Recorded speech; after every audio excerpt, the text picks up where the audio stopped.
Hai semuanya, siapa yang sampai saat ini komentarnya belum sempat terbahas oleh Ko Filbert? Kalau belum, boleh kalian tulis ulang di kolom komentar di bawah ya, supaya nggak tertumpuk dengan komentar lain. Saat ini yang akan dibahas adalah tentang saham NCKL. Seperti ini pertanyaannya. Tolong bahas NCKL dan Wifico.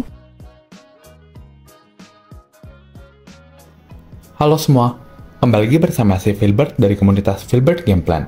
Pada sesi AMA kali ini, kita akan menjawab pertanyaan salah satu teman kita yang menanyakan terkait saham NCKL. Mari kita mulai. Seperti yang kita tahu, setahunan ini harga nikel bisa dibilang kurang favorable, yakni di kisaran sekitar $16.000 per ton. Salah satu penyebabnya adalah supply yang meningkat signifikan, terutama di Indonesia. Kebijakan pemerintah yang melarang ekspor biji nikel mengharuskan pengusaha membangun smelter untuk mengolah biji nikel menjadi value-added products. Jumlah smelter saat ini sebanyak 44, meningkat dibanding 10 tahun lalu yang hanya 4. Ada dua tipe smelter. Tipe pertama, sekaligus mayoritas di Indonesia, adalah RKEF, yang mengolah biji nikel saprolite menjadi nikel pig iron atau ferronickel. Ujungnya untuk stainless steel.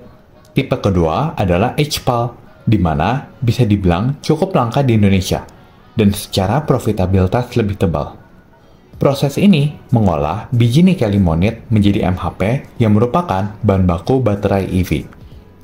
Menariknya, meskipun harga nikel kurang ideal, namun NCKL tetap mampu membukukan profitabilitas yang tebal. Cukup menarik untuk didalami, bukan? PT Trimegah Bangun Persada Tbk didirikan pada tahun 2004 dan IPO pada tahun 2023. Lini usaha perusahaan bisa kita kategorikan menjadi 3. Pertama, tambang biji nikel dengan output 22 juta ton per tahun. Angka ini tergolong besar bila dibandingkan produksi nikel nasional yang diperkirakan 215 juta ton di tahun 2024. Biji nikel tersebut beserta pembelian biji nikel dari pihak ketiga akan menjadi bahan baku smelter NCKL. Lini usaha kedua dan ketiga perusahaan adalah smelter, RKEF, dan HPAL. Kita akan bahas satu persatu dimulai dari RKEF. NCKL memiliki dua smelter, yaitu Mega Surya Pertiwi atau MSP dengan kapasitas 25.000 ton dan Halmahera Jaya Ferronickel atau HJF dengan kapasitas 95.000 ton, sehingga total kapasitas 120.000 ton per tahun. Menariknya, angka ini ditargetkan tumbuh ke 305.000 ton di tahun 2025, alias hampir 3 kali lipat, seiring dengan ekspansi PT Karunia Permai Santosa yang memiliki kapasitas 185.000 ton. Namun, kita perlu ingat, kepemilikan NCKL pada ketiga proyek tersebut tidaklah 100%, sehingga bila kita adjust dengan porsi kepemilikan, angkanya ada di 56.000 ton untuk 2023, 75.000 ton untuk 2024, dan 140.000 ton untuk 2025. Dari sini kita bisa komen, kalau RKF perusahaan juga memiliki pertumbuhan yang baik. Terakhir, smelter HPAL.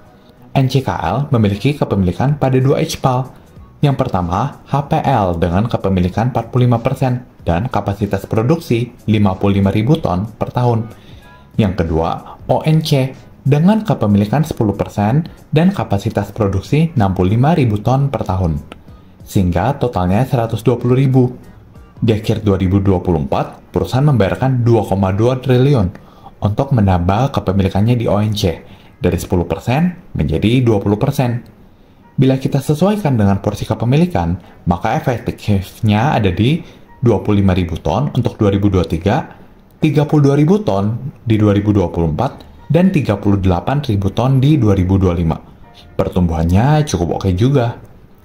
Secara keseluruhan, NCKL memiliki keunggulan, yaitu efisiensinya, di mana perusahaan tetap mampu mencatatkan profitabilitas yang tebal di saat harga nikel kurang favorable. Selain itu, perusahaan juga terus melakukan ekspansi dengan menambah kapasitas produksi dari tahun ke tahun. Mungkin ada yang bertanya, apakah boleh kita expect growth double? Yaitu dari harga nikel sendiri kita expect membaik dan kuantitas penjualan yang meningkat. Terkait hal tersebut, rasanya lebih baik kita expect harga nikel flat di tahun ini, mengingat kondisi supply yang terjadi. So, lebih ke apakah puas dengan pertumbuhan kapasitasnya atau tidak.